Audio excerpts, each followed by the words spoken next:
Mon but, c'est aller piocher partout. Et si le partout, ça me permet d'avoir l'outil qui répond à la problématique à un instant T, ben, je vais l'utiliser. Tu fais 8 séries de 8 secondes. La semaine d'après, ben, tu vas chercher à augmenter qu'une série. Tu fais 9 secondes et puis tes 7 séries de 8 secondes. Et tant que tu n'es pas arrivé jusqu'aux 12 secondes à la fin, ben, tu ne changes pas de progression. Communiquer avec lui, parce que c'est très important. Sinon, on n'est pas devin, on ne peut pas savoir. Et après, ben, faites-lui confiance. Hein. Bonjour à tous, bienvenue pour un nouvel épisode de podcast avec notre invité Théo. Salut. Donc, bienvenue Théo sur ce podcast, c'est un Merci. plaisir de t'avoir. Cava Théo sur les réseaux, sur Instagram. Vous pouvez aller Exactement. directement aller regarder aussi son profil, je vous mettrai les liens dans la description. Théo, ça fait pas mal de temps que je te suis sur les réseaux. Je pense qu'on a commencé le coaching à peu près en même temps, il y a quand même pas mal d'années, je pense. Ouais. Donc, je vais te présenter. Je pense que tu es coach en ligne, en présentiel depuis pas mal de temps. À peu près, ouais, c'est ça, ça doit faire quoi? En fait, j'ai ouvert la micro-entreprise en 2022 et là, on est quoi? En 2026? Donc oui, j'ai commencé l'année d'après, donc ça fait 3 ans. Ça fait 3 ans à peu près. 3 ans, ouais. Et Ouais. en 2022. Moi, c'était en 2020. Et ouais, j'ai l'impression que tu étais là aussi au tout début, 2022. Ouais, parce que j'étais déjà sur les réseaux, je faisais un peu des planches, des trucs comme ça. Ah, c'est ça, ouais. C'est ça. Et t'as quel âge là? T'as plus de 30 ans, je pense aussi. Là, j'ai 26. 26? Ah, purée, je pensais Ouais, que t'avais 30 ans. Ouais. c'est la coupe de cheveux, ça Ah, fait comme je non. suis pas bien coiffé, ça fait plus vieux ou ça fait plus jeune. Ah, ça va, ça va. J'ai cru que t'étais dans la trentaine aussi, c'est ça que, bah voilà, Toi, comme quel quoi, âge tu as toi, Alex? moi j'ai 30 ans. J'ai 30 ans, donc 30 ans, ça d'accord. commence déjà à être OK. assez vieux. Non, non, c'est dans la Non, tête. encore jeune, bah, on est encore au prime au niveau Ouais, performance en force, je pense. exactement. Ok, ok, donc voilà, tu as commencé il y a quelques temps, coach en ligne, en présentiel. Tu es pratiquant aussi depuis combien de temps? Ça fait combien d'années que tu en fais? Mais en fait, j'ai commencé, j'avais 16 ans, mais parce que j'ai commencé à aller à la salle et au bout de 3 mois, ça me plaisait pas. Je comprenais pas l'intérêt de pousser des poids pour pousser des poids. Tu vois, j'avais du mal avec ça. J'avais pas encore l'aspect performance, je vais pousser du poids, machin. Je voulais juste changer un peu mon corps. Et c'était beaucoup plus facile et moins coûteux en temps et en énergie d'aller dans des parcs pour enfants en fait, et de me lester et de faire des tractions, faire des pompes, faire des dips. Et je trouvais que la progression était plus visible, tu vois, le fait de pouvoir accomplir des choses. En plus, je démarrais avec un gros manque de confiance en moi, on va dire, à ce moment-là. C'est un peu pour ça pourquoi moi je me suis mis au sport. Et bah, le fait de pouvoir se voir en train d'accomplir des choses, tu te dis, ok, il n'y a pas que le physique, tu vois. J'arrive à faire des trucs après. Et c'était ça qui, ouais. Donc vers 16 ans, 2016 du coup. Ok, Ouais. ok, ouais. Ok, donc c'est vrai que la calisthénie, ça a vraiment cet impact-là de Ouais. progression et ça développe beaucoup d'autres aspects, quoi. C'est assez marqué. Bah, c'est plutôt plaisant, ouais. C'est pas que l'aspect physique, enfin, il y a la grosse partie mentale.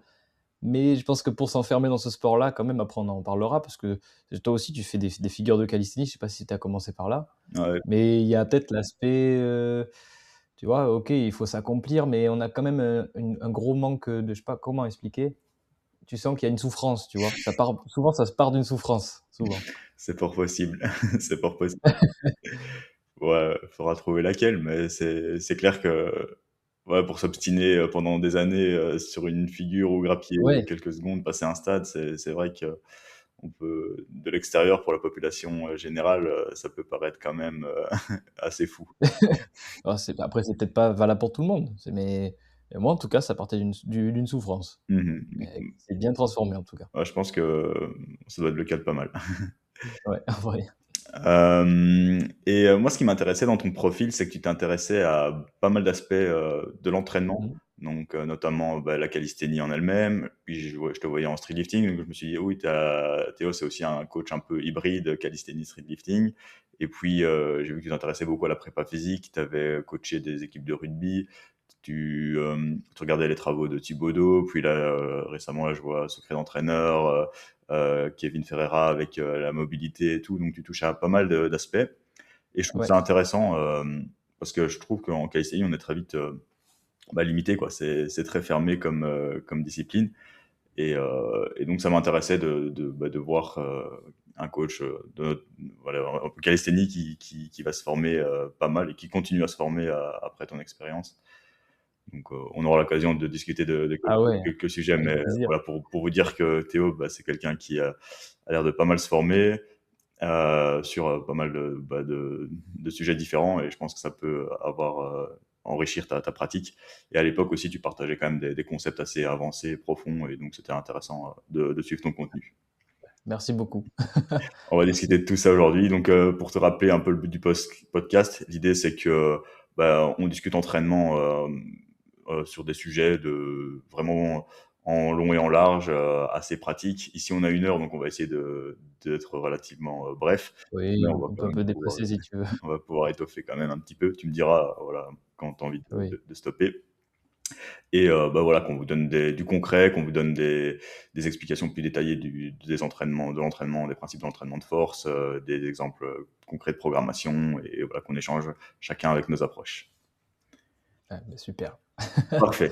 Allez, je vais commencer directement. Tu décrirais comment OK. ton style de programmation, d'entraînement, ton système? C'est assez vague. Moi, mon système, ma vision, j'essaie d'avoir une vision holistique. Mon but, c'est aller piocher partout et si le partout, ça me permet d'avoir l'outil qui répond à la problématique à un instant T, je vais l'utiliser. Même si c'est pas dans les dogmes, même si c'est pas dans les modes de pensée, j'étais déjà confronté à même, tu vois, on parle de la calisthénie où c'est assez fermé, où j'ai déjà été confronté à des powerlifters qui ont une certaine approche de la force, qui est leur approche. Si tu rentres un peu trop, en confrontation avec leur système de croyance, ça veut pas trop faire quoi, tu vois? Donc ouais, je pense que ça fait partie du coaching aussi de savoir s'adapter, mais c'est vrai que j'ai une vision un peu holistique, quoi.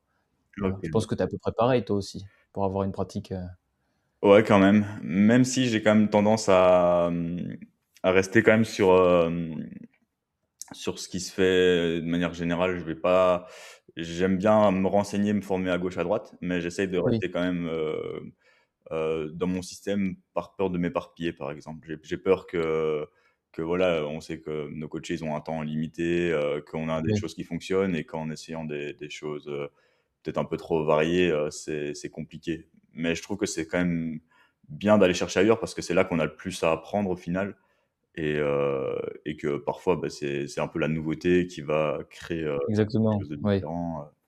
J'ai été victime de ça pendant un moment là, quand je parlais beaucoup des neurotyping, ça me fait sauter ça. C'est que pa après pendant un moment en fait je sais plus comment il s'appelle ce biais, mais tu as tellement investi d'argent ou de temps à t'être formé sur un domaine, qu'après tu n'arrives plus à voir que par ce domaine pendant Mmh. un temps. Jusqu'à ce que tu te confrontes à tes premières limites et après tu te dis: «Ah mais en fait, j'ai vu, l'entraînement que par cette lentille-là pendant un moment, mais j'avais faux». Parce que, le voir par cette lentille, autre, c'est aussi vrai et comme ça, c'est aussi vrai et donc c'est là, en fait. Moi, je pense que, ouais, si on doit imaginer l'entraînement, il faudrait avoir plusieurs lentilles et regarder, sous différents trucs. Tu vois, l'entraînement mobilité, c'est bien, mais c'est pas que la réponse à tous les soucis, en vrai. Il y a une autre lentille, genre la reprogrammation neuroposturale, tu vois? Ouais, Par par exemple. exemple, ouais. Ouais, c'est vrai. Moi, je t'avoue que je reste quand même plus vraiment concentré sur l'entraînement, focalisé sur l'entraînement. OK. J'ai conscience un peu de la mobilité, de la reprogrammation posturale, de la préparation mentale. Je me suis quand même plus formé sur la prépa mentale, par exemple, Ouais, aussi. voilà. Ouais, tu vois? Euh, La prépa mentale, moi, 0, hein. ouais, donc ouais, c'est ça. Je trouve que c'est un bel outil à explorer. Oui, Et ouais, il y a tellement de possibilités aussi, nutrition, ouais, forcément, ouais, voilà. Donc, exactement. et ici, même dans cette approche holistique, admettons, donc toi, tu coaches des gens en présentiel, et tu coaches aussi beaucoup de pratiquants de calisthénie et de streetlifting en Oui. distanciel. Oui, exactement, c'est ça. Voilà. Mais du coup, en présentiel, c'est vrai que c'est plus on va dire, c'est des personnes plus j'ai pas le mot, mais monsieur, madame, tout le monde, tu vois? Ouais, ouais. Pas trop de personnes en street lifting. J'en ai vu quelques-uns, mais c'est plutôt, ouais, des monsieur, madame, tout le monde et vraiment la partie street lifting et même des personnes en réhab, c'est beaucoup plus en ligne, ouais, quand même. OK, OK. Et donc ouais, ici, on va essayer de garder le podcast et ce qu'on va dire, principalement pour, la pratique de la calisthénie et du streetlifting.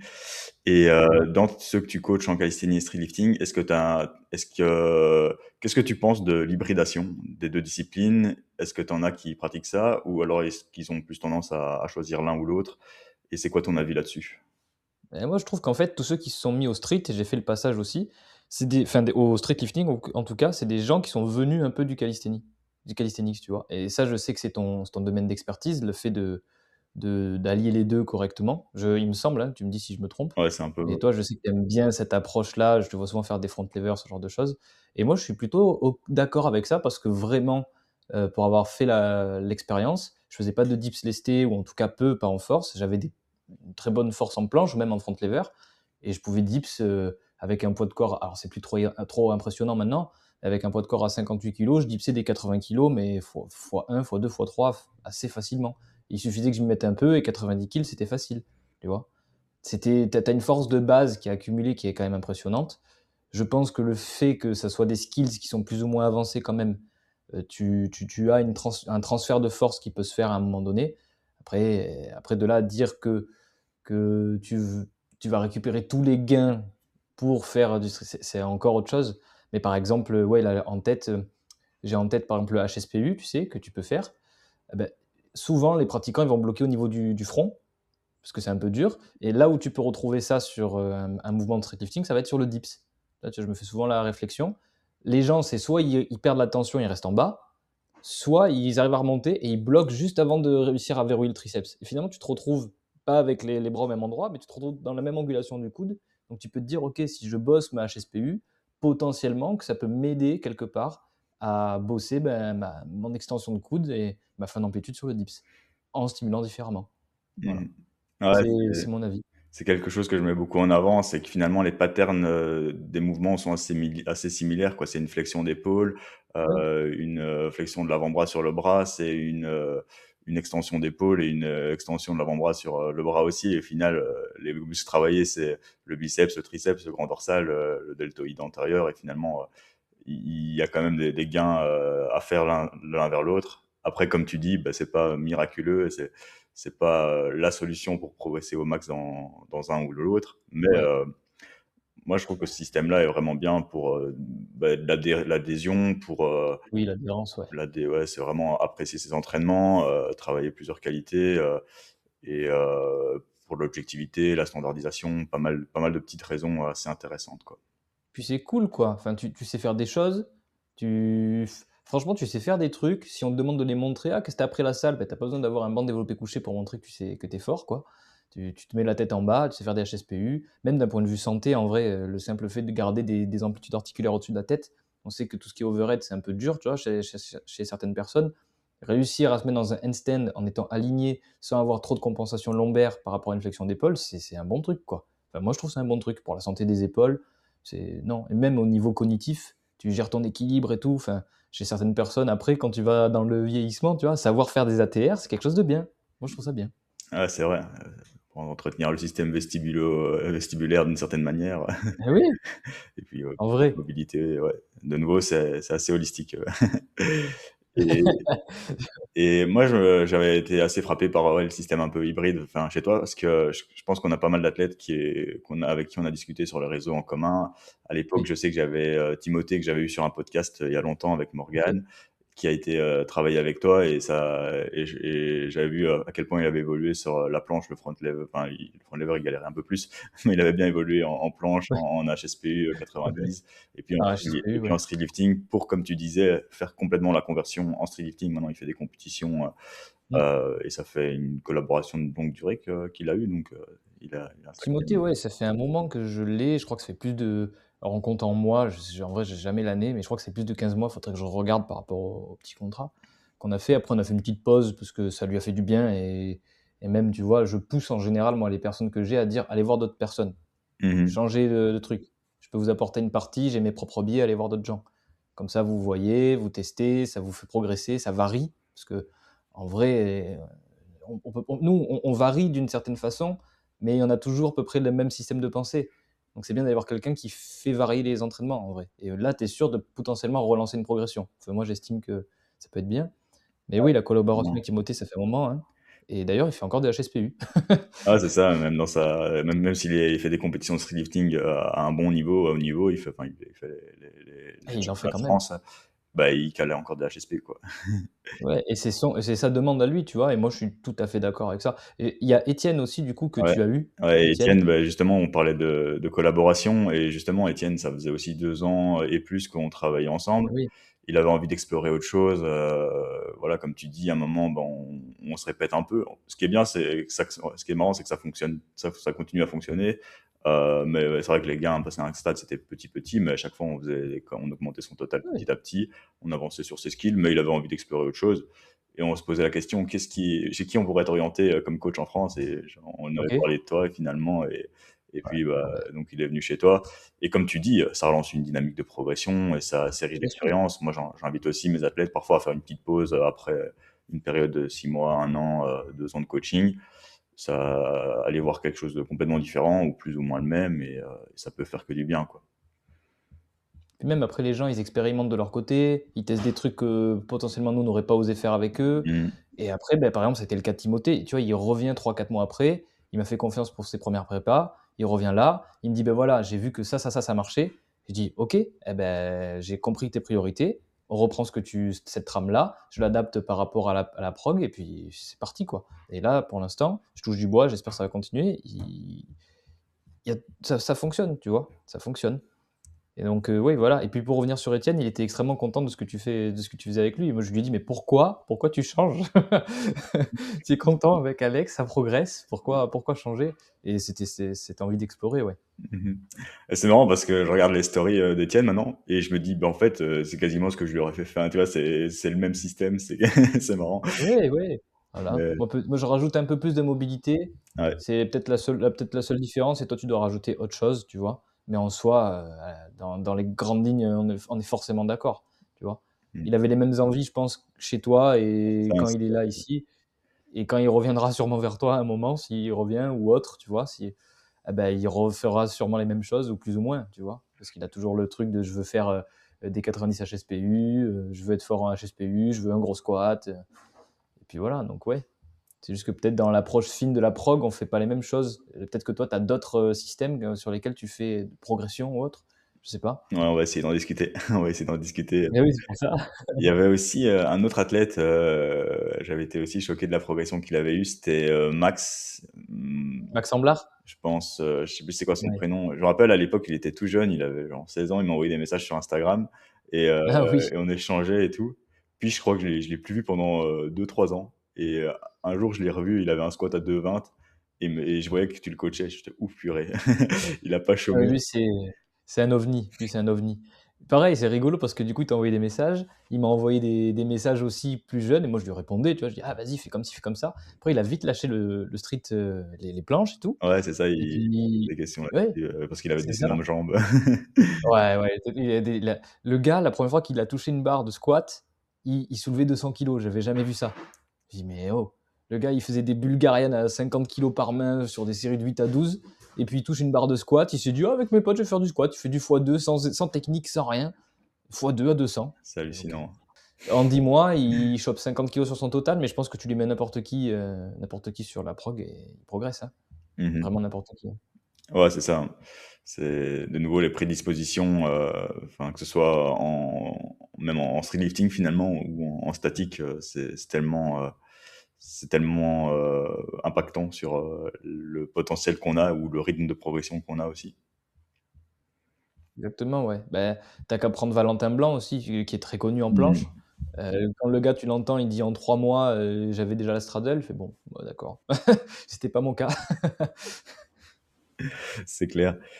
Ouais, ouais, c'est difficile mentalement pour, beaucoup de pratiquants d'avancer là-dedans en se comparant et en se posant Oui. des questions, «Pourquoi est-ce que moi je galère à passer, enfin je mets 2 ans pour, gagner, 2 secondes sur mon exercice», et puis tu vois ça, donc Après, c'est les réseaux, ça pousse à comparaison, mais en vrai, faudrait pas trop regarder en soi. mmh. OK, maintenant on va essayer de parler un peu plus de nos manières de programmer respectives. OK. Donc là, je t'avais demandé, ouais, c'est ton approche holistique. Concrètement, comment ça se manifeste, voilà, dans ton système? Admettons, voilà, tu as un pratiquant d'un niveau moyen, intermédiaire, qui veut progresser, dans les 2 disciplines, on va dire. On va d'abord parler des 2 disciplines et puis peut-être OK. que de une en particulier, que de la calisthénie ou que du street lifting s'il y avait des différences. Tu veux dire, ouais, savoir s'il y a différence en termes de programmation sur, bah, moi, je pense qu'une peut servir l'autre, tu vois? Donc, de temps en temps, je mets Mmh. des renforts enfin, ça dépend d'où parle le monsieur, tu vois? Si, par exemple, ils ont déjà pas des HSPU, selon moi, ou qui n'ont pas le handstand, bon, ben, premier niveau, on veut travailler handstand et HSPU, mais du coup, pour améliorer les forces de poussée, je vais le mettre sur des dips lestés, des tractions, enfin tout sur la partie calisthénique, c'est dès qu'on peut rajouter du poids, on rajoute du poids. Parce que si il a déjà pas le handstand et si en plus déjà, enfin souvent quand t'as pas le handstand, te manque un peu de force en épaule en général, souvent, ou alors c'est que vraiment il a pas juste travaillé il a juste pas travaillé tout ce qui était équilibre et ça c'est une autre chose. Mais on part dans le cas par exemple de quelqu'un qui a pas déjà fait ça, je l'ai envoyé sur des mouvements très généraux, même du renfort classique, hein, développé couché, développé militaire, ce genre de choses. Et au tout début, on aura une partie skills où tu vas venir travailler ton handstand si tu l'as pas, tes HSPU ou tes pike push-up au début, tu vois, des trucs comme ça, avec un système de régression, pour essayer d'avoir un transfert sur le renfort que tu fais général et le skills que tu vas atteindre. Donc c'est comme ça un petit peu que je fais. Et donc je trouve que la discipline, on va dire de la musculation ou le street lifting qui reste de la muscu, peut venir nourrir dans certains cas, du coup tes skills un peu plus globaux. Après quand tu commences à avancer vers des skills plus avancés, c'est vrai que garder des dips lestés, moi dans ma pratique j'aimais ça donc je le faisais, mais à un moment donné, en renfo, il y a quand même plus spécifique et plus pertinent que de faire des dips lestés à 80 kilos qui vont pas forcément te servir. Une fois que tu as la force générale, après, il faut la transférer vers du spécifique. Et donc, faire des aneti press, ça reste plus spécifique pour nourrir ta planche ou tes tuck planches ou tes full planches ou autre chose. Donc, c'est là où, du coup, les dips, ok, on peut les garder peut-être sur un jour, histoire de les conserver, mais j'aurais tendance à faire, tu vois, ça va-et-vient un peu entre les deux disciplines. Carrément. Ouais, je suis assez Je sais pas d'accord, hein. si c'est. Voilà. Ouais, je suis complètement d'accord avec tout ce que tu dis et pour moi, ouais, le street lifting, il va servir, les skills jusqu'à un stade et après, bah, là, c'est OK, tu te poses des questions. Est-ce qu'il y a pas mieux que le dips lesté? C'est quoi le coût de garder du dips lesté ou de Ouais, continuer à progresser sur le dips lesté? Si mon objectif principal est de débloquer ma planche, bah, alors là, ça on peut se poser la question et réfléchir à d'autres alternatives, comme et en vrai, là, ce que je te dis là, pardon, je t'ai coupé, non, vas-y. mais j'ai fait l'erreur plusieurs fois, hein. Mmh. J'ai fait l'erreur plusieurs fois de me dire: «Ouais, mais non, mais le dips, machin et tout», et j'étais un peu contre les coachs, enfin les grandes personnes qu'on peut voir là, qui te disent: «Ouais, il faut faire que du spécifique». Oui, mais ça dépend. C'est toujours pareil, c'est contextuel. Tu fais faire du spécifique à un débutant, il a déjà pas de force en bras pliés, tu lui l'envoies sur de la force bras tendu. Soit faut vraiment bien le doser pour pouvoir le conditionner déjà, niveau tendon, articulation ou autre, soit tu le tues. Enfin, en tout cas, c'est mon avis. Je suis assez d'accord. C'est vrai que moi aussi, à un moment, j'étais très contre, tous les coachs calisthénie, qui étaient très spécifiques et finalement, parfois, Oui, on change un peu nos regards et ils ont raison dans une certaine mesure, mais souvent avec un peu de la mauvaise façon parce qu'eux, c'est plus, du bourrin, de la bourriner, exact. spammer, Ouais. envoyer, au max et comme tu dis, bah, si la personne elle a pas de prérequis, ah, ça va être compliqué, quoi. Oui, ça va être dur. Surtout, souvent, les méthodes que tu vois, c'est, tu fais des combos. Ouais, c'est ça. Souvent, c'est ça. Souvent, si Combo, tu fais des combos, mais les combos, c'est avancé. C'est avancé, ou alors si tu le fais avec une variante plus petite, ce que j'ai déjà fait faire, ça atteste d'un niveau de force général qui est déjà plus élevé. En fait, tu peux pas vouloir développer l'endurance sur, en tout cas, c'est mon avis, mais sur une tuck press, si déjà tu es pas suffisamment fort pour tenir une tuck press, par exemple. mmh. Et sachant que c'est comme, je sais pas, je crois que c'est par rapport aux courses à pied. Tu vois, la course à pied, si tu améliores ta force au niveau des jambes, eh ben, tu vas pouvoir être en capacité à être plus économe à des vitesses de course qui vont être plus élevées. Parce que tu as déjà plus de force au niveau musculaire. Ou même si tu as une capacité à sprinter un peu plus haut, ben, une même intensité va être un peu plus basse, quoi. Ça va être un peu ça.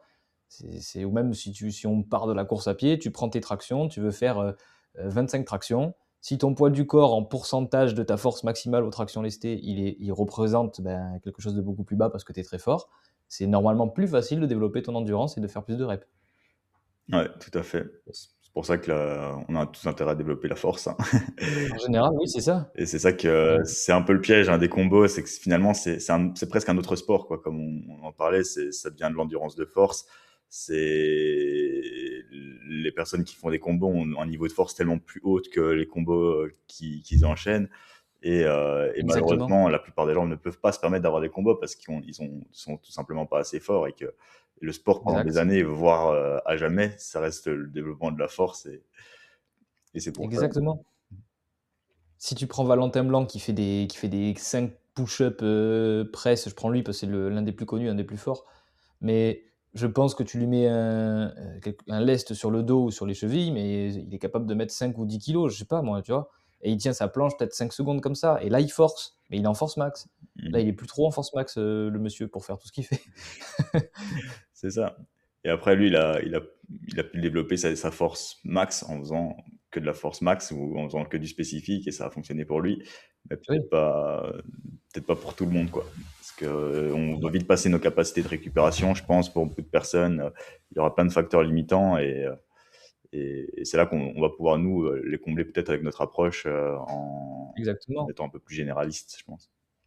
Mais c'est vrai que, tu vois, si tu regardes un peu niveau, même, là, je parle de morpho-anatomie parce qu'au week-end où j'étais, avec Secret d'entraîneur, Ah ouais, j'ai il y vu que avait tu as Rudy été. Koya qui nous parlait de morpho-anatomie, et justement, il te dit: «Bah, OK, si tu as un muscle court, tu as plus de parties tendineuses, mais potentiellement, tu vas générer moins de force aussi que quelqu'un qui avait un muscle long».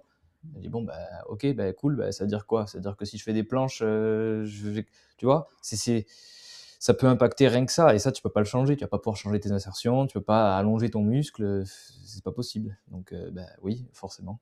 Ouais, sur les planches, tu as les muscles, tu as les largeurs de clavicule, là où tu Ah ouais, insères l'omoplate, ça c'est aussi énorme pour l'anatomie, la longueur du tronc, exactement, c'est ce le que j'allais dire aussi. c'est Tu as des mecs, ils ont des longs troncs, ils sont plus désavantagés que quelqu'un qui a un tronc court et des jambes longues, en fait. ouais, Ça, c'est beaucoup plus facile d'avoir un centre de gravité qui est bien au bon endroit. ça Souvent, c'est explique ça, hein. ça explique que tu débloques une planche en 10 ans plutôt que 1 quoi.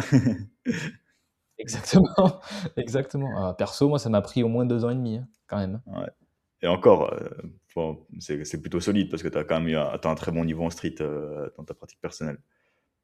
Là, ça diminue, Bon, ouf, ça se maintient, tranquillement, tu vois? Je suis pas trop en développement, mais j'arrive à conserver des trucs, tu vois? Aujourd'hui, tu me dis de faire 20 HSPU, je sais plus les faire. mmh Parfois j'en fais 10, ça dépend des bons jours, parfois j'en fais que 5, Ouais. et elles sont moins belles, je suis moins équilibré, je pratique un peu moins. Je les fais de temps en temps, mais je les pratique un peu moins.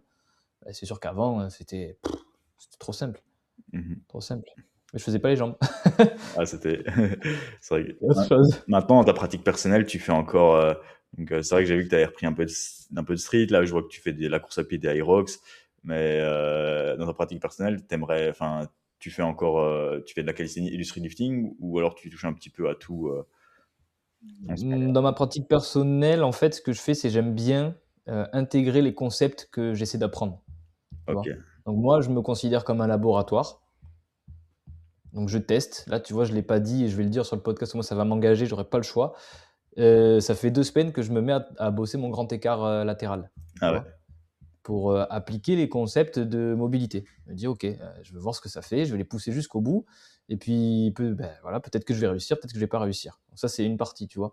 Mais du coup, comment expliquer? Je me suis un peu perdu dans la question. Dans ma pratique perso, le but, c'est d'aller chercher, je te dis, d'aller piocher le plus de bienfaits dans toutes les pratiques autour et voir comment est-ce que je peux le combiner pour, en fait, juste m'entraîner et me préparer à la vie, quoi, tu vois? C'est plutôt ça maintenant mon approche. C'est, OK, on est entrepreneur, on a un business à faire tourner, il faut être en bonne santé, il faut que mentalement ça tourne aussi rapidement là-haut là, pour faire des trucs. Si, mon corps il est pas capable de me suivre sur, une activité de renfo, ou si j'ai mal partout, c'est pas possible. Ça occupe une tâche de fond, ça me comment dire? Ça me sape un peu en termes énergétiques, tu vois? Donc moi, mon objectif, c'est d'être préparé à la vie, en gros. Donc je me dis, bah, quelqu'un qui doit être préparé à la vie, il doit savoir courir quelque part. Parce que, ben, je sais pas, tu dois rattraper un bus ou ce que tu veux, ben, un jour tu devras être confronté à la course. Tes articulations doivent être en bonne santé pour pouvoir courir. Tu dois avoir des niveaux de force à peu près suffisants par rapport à ton poids du corps sur un squat ou ce genre de choses. Tu dois pouvoir être en bas d'un squat sans avoir des compensations lombaires et mal au dos et tout, parce que ben, si tu veux ramasser un truc, tu dois pouvoir le faire. Et puis après, ben, tu dois pouvoir te suspendre, tu dois pouvoir normalement plus ou moins passer au-dessus d'une barre si tu dois passer au-dessus. C'est pas un entraînement pompier, tu vois, mais ton corps doit répondre à tes demandes. S'il te limite à quelque chose, moi je trouve que tu remplis pas la fonction du sport. Quelqu'un qui fait du bodybuilding, c'est bien, mais il reste que dans un pattern spécifique. Tu lui demandes de sprinter, il se pète un ischio, tu vois. Mmh. Ouais, c'est vrai. C'est vraiment dommage en termes de capacité. Toi, tu vois comment ta pratique Moi, aussi je dans suis tout quand ça? même très fermé aussi, quoi. Pour moi, j'essaie quand même de mettre, presque un max de chance pour progresser, OK. en calisthénie et street lifting, donc je vais Mmh. explorer un peu moins d'autres choses. Quitte à être un peu au détriment de ma polyvalence, ma fonctionnalité, de petites contraintes, parce qu'on va pas se mentir, enfin, c'est peut-être pour ça aussi que t'es plus généraliste, c'est quand Ouais, t'es un petit peu oui, fermé, bah, voilà. Enfin, et après ici, je me suis récemment fait une rupture du biceps, parce que j'ai poussé un peu trop la oui, putain, machine. c'est vrai, j'ai vu. Donc, J'ai vu. et voilà. Après, ça m'empêche pas d'être assez mobile. Enfin, à l'époque, j'avais aussi travaillé mon latéral. Forcément, avec la calisthénie, bon, on maintient quand même un des bons niveaux de mobilité, Oui. de force. Je cours comme une fois semaine parce que j'aime bien ça, simplement. Ah, J'ai encore tu une vois? bonne VO2 max. Donc, ça, j'aime bien. Je garde un peu de santé, mais parce que je trouve que finalement, c'est pas non plus incompatible, même pousser au max. Mais je pousse quand même les curseurs, quoi. Je sais que voilà, Oui, c'est comme un athlète de haut niveau. Enfin, je suis pas du tout athlète de haut niveau, mais je m'entraîne presque comme ça parce que j'essaie vraiment d'exploiter un maximum de mon potentiel. C'est un peu l'approche que j'ai aussi, d'être maximaliste, et j'essaie aussi oui. de l'être pour mes élèves. Et, euh, et donc, ouais, ça impacte quand même un peu quitte à impacter un peu mon boulot, j'ai un peu moins d'énergie là-dessus parce que je mets quand même encore beaucoup d'attention dans l'entraînement. OK. Donc, Bah, oui, oui. Après, moi, je trouve que c'est important en tant que coach qu'on teste des choses pour pouvoir après les faire vivre aux autres. Même si on n'est carrément. peut-être pas les meilleurs compétiteurs ou quoi, moi, je pense que j'aurai jamais 200 kilos au squat en vrai. Et en vrai, c'est pas quelque chose qui m'intéresse, mais le simple fait de me dire, j'ai eu mal au dos, je pouvais pas squatter en flat, j'ai appris des trucs, je peux squatter en flat des charges que je pouvais pas squatter qui me faisaient mal, bah, pour moi, c'est une victoire. Et j'ai pas besoin d'avoir 200 kilos pour me dire, ok, t'as réussi ton truc, tu vois. Ouais. Ouais, c'est ça. Et puis, bah, tu pousses tes capacités un petit peu au max. Tu vois, avais des restrictions, bah, t'as résolu le problème, tu as réussi à progresser jusqu'à 140, 150, 160 kilos. Bah, finalement, tu as compris quand même Bon, quelque j'y suis chose. pas encore, hein, mais Mais tu sais, moi aussi, par exemple, j'ai poussé un peu mes curseurs vraiment dans l'hybridation assez générale. Là, je suis arrivé à un stade et je me dis, tiens, oui, j'ai quand même plus d'appétence ou d'envie d'aller débloquer peut-être une full planche ou un front lever. Pull-up, par ok, exemple, ça, c'est un peu mes deux premiers objectifs. Que là, maintenant, c'est vrai que je suis plus trop hybride, je suis vraiment très spécialisé calisthénie. Et j'ai mis oui, les squats en maintenance. Là, je fais que 3 séries semaine, plus une fois une leg extension pour maintenir un peu cette qualité quand même. Donc, je ne l'ai pas non plus délaissé. Le dip, j'essaye plus de le monter non plus. Et donc là, la priorité, c'est vraiment là-dessus. Mais là, c'est un cas où, voilà, ça fait 12 ans que je m'entraîne, c'est des années d'expérience. Je pense que jusqu'à 5 ans de pratique, tu peux clairement rester sur un système très hybride oui. et monter au max ton total en street. Et je pense que beaucoup de personnes peuvent arriver à des gros niveaux, vraiment une straddle, un front lever, 300, 350 kilos de total en street en même temps, quoi. Et après, Ben, regarde, spécialisé. Étienne est le meilleur exemple, hein, en Ouais, vrai, là. Je l'ai vu, il a fait une straddle en story. ouais, Je lui ouais. ai même pas demandé de la faire, tu vois. C'est lui, il a pris la liberté d'eux, c'est très bien. Mais le gars, il squatte 220 et une straddle planche. Enfin, c'est énorme. Il a un front lever 10 secondes sans le bosser aussi. Donc, c'est un Voilà, bon exemple tu parce vois. que c'est peut-être aussi comme une exception. Hein. Moi, je le considère, on avait échangé avec Oui, lui, je le considère quand même comme quelqu'un relativement doué. Il a peut-être plus il est hors norme. de lacunes sur certains mouvements, mais il est quand même doué. Il est quand même hors norme, ouais. C'est quand tu Mhm. regardes un squat enfin, ce squat-là pour son gabarit et cette capacité à grind qu'il a, c'est quand même exceptionnel, ouais. Ouais, c'est ça. Il a quand même eu le record de France en moins de 66, là, quand il avait squat plus de 200 Ouais, à ce moment-là. énorme, C'est quand même énorme. solide. Ouais. Revenons à un peu de pratique. Tu aurais des recommandations pour entraîner une figure ou des perfs en street, par exemple, je sais pas, nombre de séries par semaine, périodisation, comment tu alternes tes blocs, est-ce que tu as une approche plutôt assez dynamique de l'entraînement, plutôt statique chaque semaine, et puis on va peut-être essayer de démonter différentes croyances. Donc c'est un peu vague ma question, excuse-moi, mais Oui, c'est pas voilà, facile. si tu as envie d'expliquer un peu, ben voilà, c'est de nouveau, on revient à ton système, un petit peu comment tu t'y prends. Tu commences avec voilà, quelqu'un on avait parlé d'objectifs là, tu vois, par exemple, il s'est fixé Oui, comme objectif, bah voilà, et là, il avait pas de NSN, il avait pas une HSPU. Maintenant, on va dire, il a quand même ces figures-là. Il veut progresser en planche, en front lever et être plus fort. Tu lui mets quoi OK. c'est quoi ton système pour ces objectifs-là, par exemple?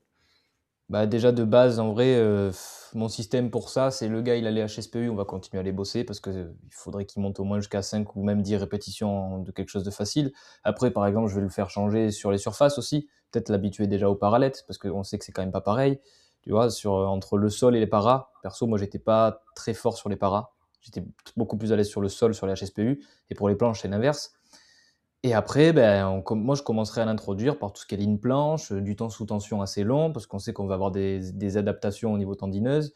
En général, je commencerai toujours après, on s'est adapté en fonction des profils, avec un volume bas, moi j'aime bien commencer avec des semaines d'introduction, tu vois. Volume bas, je vais te dire, ça va être 2-3 séries au début. Comme ça, je teste, on voit si la logistique ça respecte bien, si c'est pas trop compliqué de faire ligne planche et d'enchaîner avec un autre exercice, parce que peut-être que dans ta salle, surtout en ligne, c'est pas facile. Peut-être que dans la salle, ben, la barre parallèle, elle est de l'autre côté, tu vois. Donc bon, après, j'ai envie de dire, la ligne planche, il peut la mettre à côté, mais tu comprends peut-être le principe sur la logistique. Et après, ben, sur le système de progression, moi, je commence tout le temps par introduction, en général volume, pour créer de l'hypertrophie, créer de la coordination intra-intermusculaire, un peu plus loin, améliorer la technique surtout, et chercher à avoir ben, les bons schémas de mouvement, les bonnes techniques. Puis après, petit à petit, on va régresser un petit peu en termes de temps sous tension pour se diriger vers des progressions qui sont de plus en plus difficiles, un peu comme tu pourrais le faire en musculation. Au début, tu commences sur du très grosso modo 10 répétitions. Je dis vraiment, ça dépend des gens, hein. Et après, ben, petit à petit, tu vas te diriger vers de la force, parce que ben, si c'est ce que tu veux faire et progresser. Mais tu es obligé d'avoir en amont, selon moi, une partie de travail sur des tissus, ok, que ce soit les tissus conjonctifs, les tissus musculaires et autres. Et qu'après, derrière, petit à petit, tu viens travailler ta neurologie. Il y a une phrase qui est donnée par le docteur André Ospina là, du système Functional Range Conditioning. Ta neurologie est toujours limitée par ta biologie, tu vois. Ta progression, c'est si tu n'as pas les structures de base, bah, tu auras beau vouloir aller à la force, au bout d'un moment, tu t'es explosé. Puis après, si tu le fais un peu plus de façon conceptuelle, la base, ben, ta pyramide, elle est jamais plus haute que le sommet, enfin, que la base, pardon. Si ta base, elle n'est pas suffisamment large, tu peux pas monter très très haut. Donc, ben, au bout d'un moment, il faut faire des allers-retours. Et il faut commencer par ligne planche, tuck, c'est assez simple, hein, Advanced tuck. Là où ça commence à être chaud, c'est quand tu veux passer de l'advanced à la straddle, parce que là, il y a un gros gap. Donc, potentiellement, ajouter un élastique à ce moment-là. Pour l'élastique, ce que j'aimais bien faire, c'est ajouter un élastique, mettre un poids à l'intérieur pour savoir combien est-ce qu'il me déleste.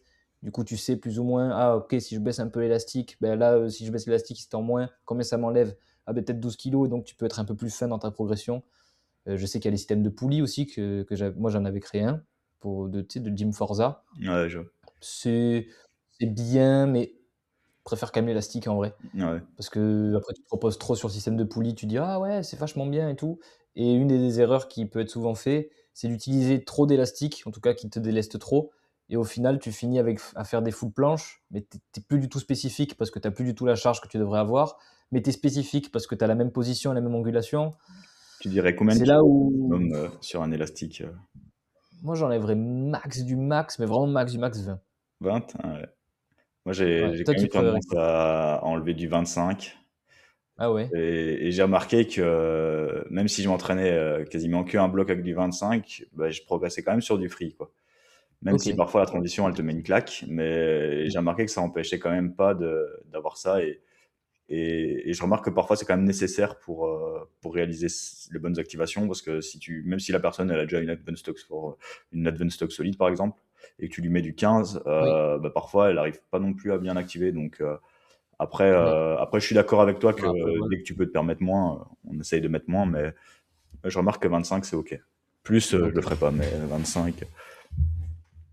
Je pense que c'est parce que j'ai fait l'erreur de vouloir mettre un peu trop et de dire: «Ah regarde, je fais des planches». Mais encore, en vrai, c'est vrai que vu comme ça, il peut y avoir un intérêt parce que finalement, j'ai pas forcément trop répondu à la question, mais on sait que si tu veux progresser sur un skills, en vrai, tu prends les mecs de la force athlétique, ils ont tendance à faire des mouvements entre 2 et 3 fois par semaine, en vrai, Ouais, parfois 4, j'allais te en fonction des demander. trucs. Donc en vrai, pourquoi est-ce que la planche ou le front, ne pourrait pas aller vers cette règle-là aussi? Et après, il faut travailler sur des qualités physiques différentes. Donc là, tu rentres dans de la périodisation ondulatoire, normalement. Et là, du coup, oui, ça ferait sens de dire, OK, je mets un élastique à 20-25 kg, travailler la technique, les activations, comme tu dis, peut-être sur des temps sous tension un peu plus longs. Du coup, Sur un jour secondaire ou voilà, tertiaire aussi. exactement. Après, tu aurais un jour où tu ferais plutôt de la force. La force, on s'entend, hein, ça peut être 1 à 5 reps, voire même 6. Et ça, moi, perso, la règle que j'utilisais, que tu trouves comment il s'appelle? Overcoming Gravity, j'ai le livre qui est juste là. Ouais. Lui, il multiplie par 2 pour savoir, OK, si je veux faire 6 répétitions, être dans le domaine de la force, ça me fait 12 secondes de temps sous tension Mmh. à tenir, en général. Ouais, c'était une bonne règle qu'on a pas mal utilisée. Oui. Maintenant, je t'avoue que moi, je suis sorti un peu de ça, mais c'est vrai qu'à un moment, on se disait: «Tiens, 1 seconde égale, 2 secondes égale une rep». Ouais, ça t'aide à avoir un petit repère. Après, ça veut pas dire qu'il faut tout faire avec ça, mais ça t'aide à avoir une guideline, te dire: «OK, quelle adaptation physio je vais créer plus ou moins en fonction du régime de contraction», Ouais, en et gros. puis on en parlait un peu avec Matt parce que lui, je voyais qu'il traquait le temps sous tension, qu'il tenait dans une séance. Par exemple, OK. il avait fait, allez, 4 séries de 8 secondes en tuck et du coup, ça lui faisait, 24 secondes sur, sa, 32 secondes, pardon, j'ai eu un bug. 32 secondes sur sa séance et du coup, il savait qu'il avait passé 32 secondes, en planche et c'est vrai que dans Overcoming Gravity aussi, il se basait sur la table de Prilpin pour Oui. traquer ça. Et donc, Après, il faut voir à quelle intensité tu le passes, ouais, ton temps. c'est la question aussi, quelle proximité de l'échec, donc, on disait plus tu tenais, des progressions intenses, finalement, plus tu pouvais passer moins de temps. Si tu tenais 15 secondes, mais que tu avais eu, 5 séries de 3 secondes assez intenses, proche d'un RPE un RPE assez important, beh, ouais, tu avais déjà presque maxé, ta fourchette où le temps était déjà assez efficace, quoi. Ouais, une progression que j'avais bien aimée, c'est Raphaël Patz aussi qui en parle. Je Ah pense ouais, que tu le suis, ce monsieur. Lui, j'avais acheté un de ses programmes pour voir comment est-ce qu'il faisait. avec Lui il donne des fourchettes, tu sais? Mais je pense que tu as déjà dû voir. Il te dit, peut-être dans les premiers temps, on va tenir entre 8 et 12. Tu commences à 8 et puis la semaine d'après, c'est un peu Hepburn qui fait ça aussi avec le 8x2. Bah, tu fais, tes 8 séries je dis une connerie, tu fais 8 séries de 8 secondes. La semaine d'après, bah, tu vas chercher à augmenter qu'une série. Tu fais 9 secondes et puis tes 7 séries de 8 secondes. Et tant que tu es pas arrivé jusqu'aux 12 secondes à la fin, bah, tu changes pas de progression. Une fois que tu es arrivé là-bas, tu repars avec, un schéma plus bas. Donc tu étais entre 8 à 12, bah, tu fais entre 6 à 8 et tu recommences le même processus. Et finalement, tu es en ce qu'on appelle en double progression. Tu attends d'avoir maxé ta fourchette, qui est ce que tu as dit, et après tu reviens, mais du coup tu changes de progression. Tu passes d'une tuck à une advanced, peut-être, si c'est dans ton niveau. ouais, Voilà. c'est pas mal ça, je suis assez d'accord. Qu'est-ce que je voulais te demander au niveau du nombre de séries par semaine, je me rappelle que toi tu utilisais j'avais vu une de tes stories ou quoi, comme Oui. quoi tu utilisais un questionnaire et j'avais le sentiment que tu programmais quand même pas mal de séries par semaine. Est-ce que tu utilises encore ce questionnaire? Est-ce que tu l'utilises en statique ou plus sur le street lifting, par exemple? J'utilise plus sur le street lifting. Je m'en sers pour avoir une base. Après, je dis pas que c'est la vérité absolue, parce que le ressenti de la personne est importante. Ça me donne quelque chose d'objectif, mais après, du coup, faut récolter la partie subjective aussi. Et ça me donne une tendance, tu vois? Je me dis: «OK». Du coup, par rapport à ce que j'ai fait, je sais que, tu vois, dips, par exemple, c'est très dur à avoir beaucoup de fréquences par semaine, parce que c'est très traumatisant. Et en général, ça se trompe pas, ça me doit me donner entre une fréquence et demie ou 2 par semaine. Et du coup, si j'ai une fréquence et demie, je vais mettre un dips, un peu en force, et soit un dips très, très, très, très, très, très léger, soit un bench, carrément, ou autre chose, tu vois? Pour me dire: «OK, j'ai quand même le même groupe musculaire qui va bosser». On sait que bench et dips, il y a quand même un bon transfert, même si on n'est pas sur le même pattern. Enfin, même si, tu vois, on est poussé horizontal, poussé vertical. Mais du coup, tu peux avoir un truc comme ça. Parfait, je Et mets j'ai un 2e dips, j'appelle ça, et je mets un développé, prise neutre, par exemple, ou à la Swiss bar ou, aux haltères prise neutre ou, voilà, un truc un peu plus exactement. spécifique, moins traumatique, enfin, un peu différencié, mais qui reste quand même dans le pattern, tu vois? Si je dois faire un 2e dips, par exemple. Ouais, ouais, c'est ça, un truc qui reste un peu similaire. Mais du coup, en termes de série, en général, en vrai, en soi, pour développer la force, par exemple, ton minimum effectif, ça serait un top 7 par semaine, en vrai. S'il est poussé proche de l'échec, t'as pas besoin d'énormément de choses pour développer de la force, hein, en Mmh. soi. Et pour de l'hypertrophie, on sait que la haute efficience, allez, il te faudrait, en tout cas proche de l'échec, minimum, 5 séries, je pense, par groupe musculaire, par semaine. Très proche de l'échec, et que tu pourrais dispatcher sur 2 séances pour avoir tes 2 fréquences, en soi.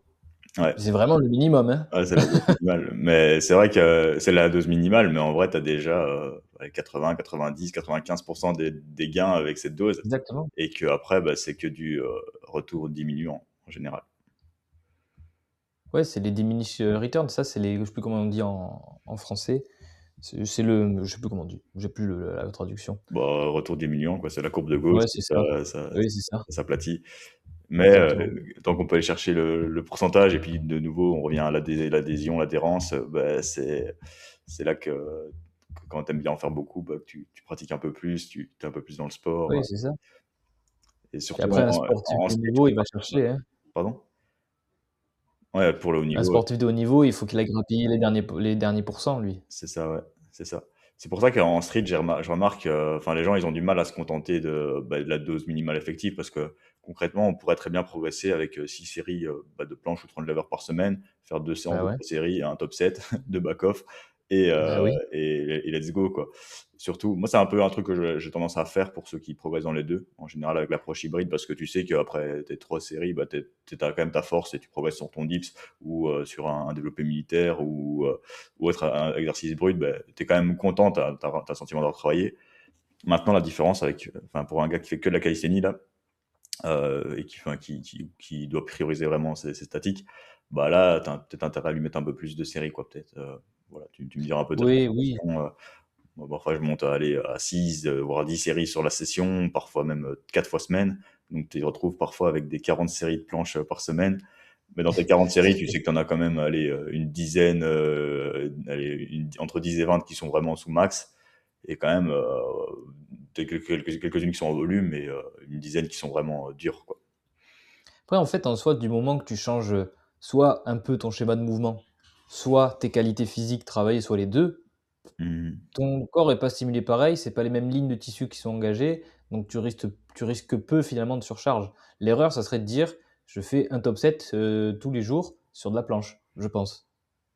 Ouais. À même intensité, Et à même intensité. après, si tu regardes quand même le Daily 1RM Training qui fonctionne, Oui. pourquoi pas en planche, si on revient là-dessus. Ouais, ouais, bah, Enfin, en vrai, tu sais quoi? Là, tu me poses une colle parce que tu pourrais me détailler un peu plus ce que c'est le Daily One RM Training si tu veux? C'est, Ou alors c'est monter à une rep max, tous les jours, quoi. Il y en a, ils font ça en bench, tu vois? OK, Tu fais même en squat et en deadlift, ils l'ont fait. Le gars, il a squatté pendant, je crois que c'était pendant 400 jours, son RM. Il putain, allait c'est un vrai RM, hein. Il allait à l'échec et tout, et l'air de rien, ça OK. progresse, hein. Ça progresse, et c'était très dur mentalement et tout. Et en statique, il y en a qui le font, hein. Mais le gars, sur un squat, ça marchait bien. Sur un bench, ça marchait bien. Un deadlift, il a eu un peu moins de résultats, mais il l'a fait et ça fonctionne quand même. Et ils ont fait une étude, hein, c'était avec des Suédois. Je pense qu'il y avait une dizaine OK. de pratiquants dans l'étude. Il y en a qui ont drop, il y en a qui ont arrêté. Mais ceux qui ont tenu le coup, ils ont tous eu des gains plutôt intéressants. Plutôt intéressants. Mais ouais, forcément, le risque, il est là. Il fallait des spotters, forcément. Il faut des spotters, il te faut l'environnement qui peut être, effectué pour ça aussi parce que là, si ta nutrition ne suit pas, ton sommeil ne suit pas, le jour où tu dois frapper ton 1RM le lendemain, Ouais. Bah, tu as si, peut-être ouais, plus envie, il quoi. montait un peu moins haut, mais en plus, ouais, il y a eu quelques échecs dans le programme, et en plus, il faisait du back-off après, hein. Il y avait quelques séries de renfo, et il s'entraînait encore à côté, quoi, donc Ouais, ouais, oui, en plus, mais bon. Mais tu vois, tu as une ça dépend des philosophies de pensée. Un peu quand tu regardes du côté russe, en vrai, avec un peu d'historique, ou même côté Japon, chinois, enfin plutôt Chine, asiatique, Asie, pardon. Ils ont tellement de volume de personnes qu'ils pourraient appliquer n'importe quelle méthode. Ça fait un peu de sélection naturelle, quoi. Celui qui tient la méthode, ben, il est champion. Celui qui tient pas, de toute façon, tu t'es flingué un genou, qu'est-ce que j'en ai à faire? J'ai quelqu'un d'autre qui va pouvoir te remplacer. Donc, est-ce que ouais. cette méthode-là, elle est pas un peu comme ça aussi? Ça va marcher. En fait, en soi, si tu regardes, tout fonctionne en vrai, hein. Mmh En mh. vrai. Moi, c'est vrai que là, tu me pousses à la réflexion. J'aurais tendance à dire: «Ouais, non, ça fonctionne pas», mais finalement, quand tu réfléchis un peu, ouais, tout fonctionne, mais sur qui? Ouais, c'est Sur ça, qui, ouais. comment, pourquoi, quel contexte? Et est-ce qu'il y a pas mieux? Est-ce qu'il y a pas mieux, plus safe, Est-ce qu'il y a pas mieux? plus Ouais. longtemps sur la durée, en évitant de se péter? Parce que parfois, dans les études, ce que tu vas faire, toi, sur le terrain, c'est pas optimal, mais ça marche. Mmh Enfin, c'est pas optimal dans le sens, peut-être que c'est encore moins que le volume qui est recommandé pour l'hypertrophie et autres. Le mec progresse quand même dans son contexte. Donc, bah, on continue, hein. Ouais, c'est ça. Ça veut pas dire qu'il faut opposer les 2. Ça veut juste dire, ça donne des guidelines, mais comme il dit notre ami, qui est suisse, la moyenne n'est pas l'individu et l'individu n'est pas la moyenne. Donc, Ouais, c'est une belle phrase, de coach. ouais. Ouais, c'est Voilà, donc bon, intéressant. c'est Et donc là, on parlait, périodisation ondulatoire au sein de la semaine, avec des différentes intensités. Donc on avait, toujours, bah, voilà, ce travail, de figures, un nombre de séries, une certaine intensité, une proximité à l'échec. Au niveau de la périodisation, toi, tu t'y prendrais comment? Est-ce que tu as tendance à périodiser pour la calisthénie? Pas spécialement. Bah, du coup, si on part sur le système de double périodisation, tu sais, je débarre avec la fourchette basse et cherche à monter. Là, la périodisation, elle est assez longue parce que du coup, tu es sur une périodisation qu'on dit un peu linéaire, entre guillemets. C'est-à-dire que tu peux avoir de l'ondulé dans ta semaine, mais quand tu dégrossis, bah, tu vas aller progressivement vers de la force. Donc là, ça prend un bon moment quand même. Donc, c'est périodisé, mais le gars, c'est vrai que pour progresser et arriver au bout, il va bien prendre 8 mois, quoi, en continuant comme ça. Ouais. Donc, souvent, ce que j'ai pu faire pour accélérer, c'est essayer de monter de 2 par 2, tu vois? De dire, bah, OK, première semaine, on fait 8, on fait 3 séries de 8 secondes, je dis une bêtise. Semaine d'après, on fait, 3 séries de 10 secondes et semaine d'après, on fait 4 séries de 10 secondes et semaine encore d'après, on fait 4 séries de 12 secondes, tu vois? Sur la même intensité. Une fois que j'ai fait ça en 4 semaines, j'ai atterri à ma fin de répétition. J'essaie de faire en sorte que si les 4 séries de 12 secondes ne sont pas validées, ben, soit je réitère un peu, tu vois, j'essaie de prolonger un peu, soit je me dis, OK, le minimum qu'il faut qu'il valide, c'est 3 séries de 12, tu vois. Et s'il me valide ça, ben, on repart sur la fourchette un peu plus basse, 6 à 8 secondes, tu vois, ou 6 à 10 secondes. Progression un peu plus élevée ou élastique un peu moins lourd, en tout cas pour l'exercice principal, pour ça. Et derrière, ben, on recommence le schéma. Mais du coup, tu sais qu'en 4 semaines, potentiellement, tu peux faire ben, 2 blocs de 4 semaines de volume-volume, plutôt hypertrophie, plutôt développement de la capacité. Et après, quand tu descends sous les 6-8 secondes, du coup, tu as un temps sous tension qui est quand même moins élevé, donc il te faut des progressions, des intensités qui sont plus hautes. Donc là, tu vas plutôt aller chercher soit une progression à élastique, mais un élastique fin, pour te permettre d'aller te mettre dans une position qui est quand même plus avancée. Et après, pour moi, tu inverses le pattern. C'est-à-dire que du coup, comme tu as moins de temps sous tension, il te faut par définition au début un peu plus de séries. Donc j'aurais tendance à programmer 4-5 séries de 5 secondes de maintien, tu vois, et on pourrait recommencer le même schéma. 5 secondes à 7 secondes, je recommence, je finis avec mes 5, 6. Et non, du coup, je t'ai dit qu'on inversait 3 séries de 7 secondes parce qu'on est en phase d'intensification. Et on redescend encore. Allez, on fait entre 3 et 5 de maintien. Là, on est vraiment dans de la force max, entre guillemets. Et on redémarre peut-être 6 séries sur la première semaine de 3 secondes. Et puis après, ben, la semaine d'après, on fait 6 séries de 4 secondes. La semaine d'après, on va faire peut-être que 4 séries de 5 secondes. Si ça marche, et si ça marche pas, ben, on essaie de rester dans cette fourchette-là. En gros, c'est comme ça que je ferais très grossièrement. Ok, bah, c'est clair. Enfin, pour nous, j'espère que les auditeurs, ça sera clair pour eux aussi. Ouais, j'espère. J'essaie de donner des chiffres, t'as vu? Ouais, c'est bien, moi, c'est ce que je veux. C'est un peu des chiffres, des recommandations, même si voilà, c'est toujours un peu contexte dépendant. C'est toujours, on va Ah ouais. adapter en fonction de nos individus. Moi, c'est vrai que par exemple, j'ai rarement tendance, à l'époque, je l'avais fait beaucoup dans mes phases Oui. d'intensification, de commencer avec 4 séries de 5, puis descendre à 3 séries de 5, puis 4 séries, puis 3 séries de 4, et enfin, tu vois, vraiment le schéma où ton intensité augmente, le volume diminue. Maintenant, je suis beaucoup plus linéaire et Oui. j'ai tendance à moins le faire. Même si parfois j'aime bien enlever une petite. Souvent, j'ai une approche plutôt statique des statiques, on va dire, des figures. Je reste quand même souvent sur le même nombre de secondes. Je vais souvent plutôt jouer avec le nombre de séries pour avoir plus d'exposition, parce que souvent c'est quand même assez pertinent. Oui. Ou si c'est une progression dynamique un peu moins difficile à augmenter, qui est plus fatigante, ben là je reste souvent sur le même nombre de séries.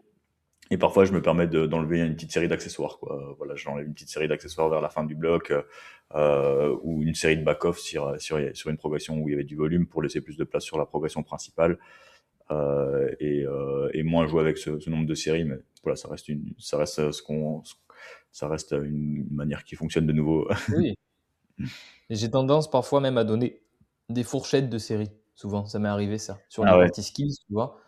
De dire: «OK, tu fais tes handstands, beh, sur tes essais, sur tes tries», ou parfois j'ai inclus des tries aussi de temps en temps, ouais. en fonction dans certaines périodes. Je dis: «Beh, là, tu as entre 1 et 3 essais en fonction de comment tu te sens et tu dois tenir entre 3 et 5 secondes». Voilà, et tu fais telle progression. Ou alors parfois je disais ça, tu dois être tel RPE, donc tu choisis ta progression en fonction du RPE et de l'intensité que je veux. Ouais, donc Souvent, je programmais comme développer ça une parfois. certaine autonomie pour l'athlète. Un peu, ouais. Ouais. Ce que je lui dis, mais en soi, en fait, moi, ce que tu pourrais t'exposer, enfin, tu pourrais dire: «Je veux garder 2-3 secondes en réserve, là je parle beaucoup pour le statique, mais ça pourrait marcher pour la progression dynamique. Si tu veux garder 2-3 répétitions en réserve, choisis la progression qui te permet de tenir 3 à 5 secondes, avec un élastique qui ne dépasserait pas les 15 kilos de délestage si tu veux te délester dans certains cas, tu vois, pour tenir ce que je te demande. Et tu as entre 1 et 3 séries à faire de façon qualitative. Mhm. Ça m'est arrivé de dire ça à certaines personnes. Voilà. Bon, après, ça leur développe une autonomie. Parfois, ça marche pas. Ah ouais, C'est pas tout, hein. c'est intéressant. Ouais, ça dépend du. Ouais, moi aussi, parfois, tu es un peu plus flexible dans l'approche. Moi, je remarque beaucoup avec les handstand push-ups.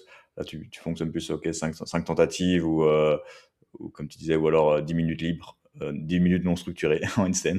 Exactement. Ouais, tu peux faire ça. Tu peux te dire, amuse-toi, fais ce que tu veux, fais du handstand, passe du temps et je sais pas, écarte les jambes, mets-toi sur un bras, Voilà, fais des pompes, voilà, à condition qu'il y ait eu des fondamentaux déjà avant. voilà, bien sûr, bien Ouais, sûr. Ouais, non, parce que là, c'est vrai que ça peut être pris et dire: «Ouais, beh, je vais faire ce que je veux du coup». Non, c'est pas ça qu'on a dit. c'est ça. Bon, il nous Non, reste 10 minutes grand max. Je vais essayer de te poser des questions ouais, un peu plus rapides. OK. Juste, voilà, vu que maintenant tu t'orientes pas mal dans la réhab, préhab, Oui. des articulations, tendons. Est-ce que tu as des recommandations très pratiques, un quick take à appliquer pour ceux qui font de la calisthénie et du streetlifting au niveau de la préhab? Un Alors truc, très pratique par par rapport à exemple, quelqu'un qui aurait des blessures ou quoi? ouais, si tu devais choisir, allez, voilà, un petit protocole à intégrer, un exercice à faire, hein, qui vient target un peu un truc général que tout le monde peut avoir comme problématique. Bah, quelqu'un qui aurait, je sais pas moi, une tendinopathie du biceps ou, en général, souvent les gens ils ont mal, en vrai ils ont des périostites, souvent, les gens qui font du calisthenics. Aux Ils ont mal avant-bras. aux avant-bras. Souvent c'est les avant-bras, moi aussi j'ai eu mal aux avant-bras. Bah, déjà je mettrais du renfort avant-bras, parce que souvent c'est que si tu as une douleur quelque part, c'est que après le coude c'est un peu particulier, c'est que soit ça vient de l'épaule quand même, quelque part, soit ça vient de ton poignet potentiellement, regarder les prérequis articulaires et après de façon très pratique, en général, quand tu te blesses et que tu as quelque chose d'aigu, tout ce qui va être isométrie au-dessus de 30 secondes, voire maintenu à 1 minute à une intensité plus ou moins importante en fonction de ce que la personne peut tolérer, ah bah, c'est game changer, c'est la base, quoi. Tu devrais commencer par ça, tu vois.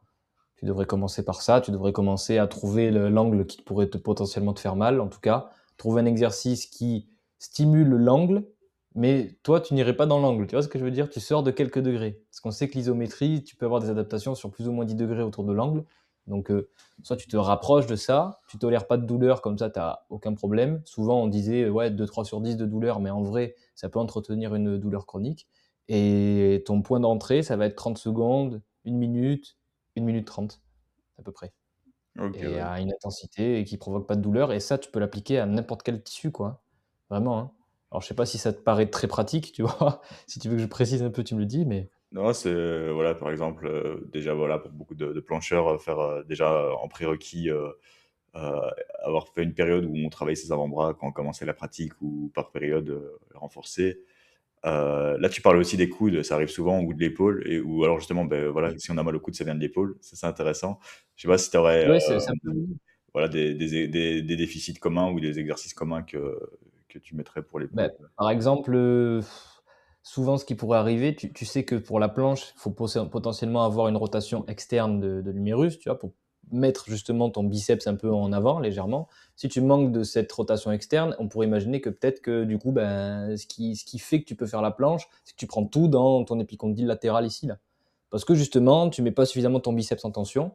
Donc si tu manques de cette partie-là, est-ce que quelque part ça pour faire le mouvement, ton corps, il va, par des calculs très complexes, chercher à te faire faire un mouvement. Mais il va répartir la contrainte comme il peut, tu vois? Donc c'est là où l'entraînement de mobilité, moi, il interviendrait et c'est là où ça soigne pas tout, hein, attention. Mais est-ce que si j'ai un déficit de mobilité en rotation externe, si je la travaille, est-ce que je peux pas soulager mon coude parce que j'arrive à mieux répartir les contraintes? Parce que j'offre ce qu'on appelle de la variabilité de mouvement, du coup. Donc mon corps a plus d'options pour un même mouvement, potentiellement plus de tissu pour dissiper de l'énergie qui va être propagée ici, et donc potentiellement réduire le risque de blessure, tu vois. En tout cas, réduire la contrainte. Parce qu'il ne faut pas oublier que le mécanisme de blessure, c'est tout le temps une contrainte supérieure à nos capacités. Et la capacité, ben, c'est très vague, tu vois. Donc Mhm. voilà. Ouais, c'est tout un système hiérarchique là qui amène finalement, enfin, t'as l'erreur ou la compensation sur le mouvement et puis ça part de limitation quelque part. C'est comme ça me fait penser aussi, j'avais envie de te poser des questions sur voilà une épaule asymétrique en dips là qui est plus Oui, profonde que l'autre, sur une traction aussi, c'est les erreurs communes. Bah, tu vois la personne qui a une épaule haute, basse, oui, un peu d'asymétrie, les hip shift en hanche. Bon, on n'a peut-être pas beaucoup de temps, donc oui, je te on peut poserai y aller en vrai si tu veux, on peut y aller. peut-être tes questions. Voilà, juste en fait, ouais, comment régler une asymétrie comme ça en street lifting en général. Enfin, comment régler ou Ben, comment par exemple, obtenir. voilà, je sais pas, tu veux qu'on prenne quel exemple? L'épaule, la hanche, le On va squat? dire, allez, épaule qui monte, on tire plus d'un côté que de l'autre sur un dips ou une traction, tu vois. Un dips ou Bah, par exemple, sur une traction, souvent déjà, faut pas oublier que l'épaule, elle s'articule avec, je vais faire très simple, hein, scapula, omoplate et humérus, ok? Mais du coup, si tu as du mal à avoir l'omoplate qui descend, peut-être qu'il faudrait que tu regardes du côté omoplate et thorax, du coup. Tu vois? C'est parce que du coup, bah, ton épaule va dépendre de l'articulation de l'omoplate et du thorax, qui n'est pas une articulation, qui est une articulation dite flottante. Du coup, on n'a pas vraiment de capsule articulaire, tu vois? Et tu pourrais même te poser la question, ok, d'accord, bah, si du coup ça dépend de ma scapula, en tout cas, et de mon thorax, il dépend de quoi? Bah, de mes côtes et de ma colonne. Donc, est-ce que si je suis limité quelque part sur ça ou sur ça, est-ce que ça limite pas ma scapula? Du coup, j'ai pas le bon glissement sur le grill costal et donc potentiellement que mon épaule, elle perd aussi en rotation. Et d'ailleurs, quand je viens tirer, ben, j'arrive pas à avoir une bonne dépression, un bon abaissement de ma scapula. Et donc, j'ai un déficit comme ça. Donc, comment est-ce que je le règle? Ben, il faut commencer par évaluer, déjà, numéro un, ouais. savoir où est-ce qu'on est. Ok, donc on évalue ses amplitudes. Et du coup, ben, on teste. Ok, bon, où est-ce que combien j'ai de rotation, combien j'ai d'extension, combien j'ai de flexion, tu vois. Ensuite, tu priorises, tu regardes au niveau anatomique, tu dis d'accord, bon ben, quelles sont les fonctions primaires de ma colonne potentiellement? Ben, les fonctions primaires, c'est la flexion et l'extension. Est-ce que j'en ai suffisamment? Oui, j'en ai suffisamment. Bon, en général, on manque beaucoup d'extension. Puisqu'on a Mhm. beaucoup de positions, on est assise, on manque beaucoup d'extension. Bon, ben, l'extension, ça peut limiter ta rotation, du coup, qui a plutôt une fonction secondaire. Ben, tu évalues les deux. Et en fonction, ben, si tu as déterminé que tu manquais d'amplitude passive, par exemple, sur ton extension thoracique, eh ben, tu vas t'étirer de façon passive sur ton extension thoracique pour développer justement cette partie passive. La mobilité, après, c'est pas que de la souplesse. Et donc, il va falloir aller renforcer les fins d'amplitude. Et donc, renforcer les muscles extenseurs de ta colonne. Donc, pour essayer de combler le gap comme ça. Une fois que tu as tout ça et que tu as regardé, tu fais le même principe pour la rotation. Ah, je suis déficitaire là, ok. Une fois que tu as fait tout ça, tu peux tout faire ça en même temps, hein, si tu veux. Il faut juste bien le répartir et regarder si, ben, ok, est-ce que j'ai un bon abaissement de ma scapula. Et c'est là où, du coup, ben, déjà, tu commences à le faire via du contrôle moteur sans charge. Parce que si tu peux pas le faire sans charge, il y a peu de chances que tu y arrives avec de la charge. Mhm. Donc déjà, avoir ce contrôle moteur, c'est important. Et après, petit à petit, bah, tu veux renforcer tes fins d'amplitude. Donc bah, tu mets un élastique, tu fais des scapula pull-up, et ton but, c'est abaisser l'omoplate et chercher à contracter en fin d'amplitude, faire comprendre à ton corps que la fin d'amplitude, ben, on a de la force, donc on peut y aller. Et si je peux y aller, il n'y a pas de raison d'avoir de douleur. Si j'ai de la force, le cerveau, entre guillemets, il se sent en sécurité. Aucune raison d'installer un signal douloureux, sauf comment dire, le signal douloureux peut venir de plein de choses, tu vois, mais c'est un peu réducteur ce que je fais là. Mais voilà, quoi, c'est montrer qu'on a la capacité de, donc pas besoin. Tu vois, moi, pas plus tard que là, j'avais une douleur en rotation thoracique. Ben, je me mets des élastiques, je m'entoure un peu, c'est un peu bizarre, tu vois, et je me fais des contractions isométriques, comme je vous ai dit, 30 secondes, une minute. Et après, ben voilà, tu cherches tes mouvements douloureux, tu identifies la fonction qui te gêne, tu te concentres pas que sur le muscle, tu te concentres sur la fonction articulaire pour aller cibler le tissu qui t'embêterait, musculaire en gros. Et donc voilà, donc pour réduire une asymétrie, tu évalues, tu regardes tes limitations, tu bosses sur tes limitations, et en général, ça va être regarder bah, du coup la colonne, regarder ton mouvement d'omoplate et regarder ton épaule en gros. C'est très vague et en même temps, je sais Non, pas si ça répond. c'était très bon, c'était très, c'était à la fois théorique et pratique et c'était parfait. Donc voilà, Bon, très c'est un bien. petit peu ce que j'avais envie que tu nous partages aujourd'hui et c'est gold déjà. Super, Bon, super. Sur la programmation, on a abordé pas mal de choses. Je pense qu'il y a, voilà, genre, il y a encore plein de questions à te poser. Peut-être qu'on fera on un va rester deuxième 2 heures. épisode. On se fera peut-être un prochain épisode. Et en tout cas, merci beaucoup à Théo d'être venu là. Ça faisait plaisir. Ben, merci à toi pour l'invitation en tout cas. Vraiment, merci beaucoup. Est-ce que tu as un petit mot de la fin, quelque chose que tu aurais voulu partager à nos auditeurs, à ceux qui vont écouter ce podcast Bon, ça, c'est le plus difficile, mais ouais, le seul truc qu'il faudrait, faire, c'est ayez confiance au processus, c'est tout. Souvent, on n'a pas les résultats tout de suite et en fait, il faut juste, si vous avez fait appel à quelqu'un, à un coach, suivez ce qu'il vous dit, communiquez avec lui parce que c'est très important, sinon on n'est pas devin, on peut pas savoir et après, bah, faites-lui confiance, hein, faites-lui confiance. Il veut faire quelque chose, en général, il sait pourquoi il vous le fait faire et il y a plus qu'à suivre, tout simplement. Merci. Ouais, c'est un truc qui m'avait frappé chez toi, c'est que je voyais souvent, tu disais: «Merci à ceux qui me font confiance» et déjà les remercier, je trouve ça génial parce Ah que oui? justement, ils nous accordent leur confiance et puis le dire et ça ouais, ça montre vraiment une belle qualité de coach et c'est vrai que le coaching finalement, c'est vraiment un processus où l'athlète, fait confiance, enfin même les 2 se font confiance l'un l'autre et Exactement, c'est une confiance mutuelle, il y a pas de enfin moi personnellement et je pense que tu es pareil, on est sur le même système de valeurs toi et moi, il y a pas de hiérarchie, il y a pas: «Je suis le coach, je sais et donc je te dis et tu fais». C'est échange horizontal, voilà, c'est tu me dis quelque chose, j'entends, je te dis quelque chose, entends-le, on trouve le compromis au milieu qui te fait avancer, qui me fait avancer et puis après, ben, il y a plus qu'à atteindre les objectifs qu'on s'est fixés et puis voilà. Enfin en tout cas, c'est ma vision et je pense que tu la partages aussi. carrément, carrément, Voilà. carrément. Ouais, c'est des beaux mots de la fin là, la confiance. Très bien. Merci, Théo pour cette intervention.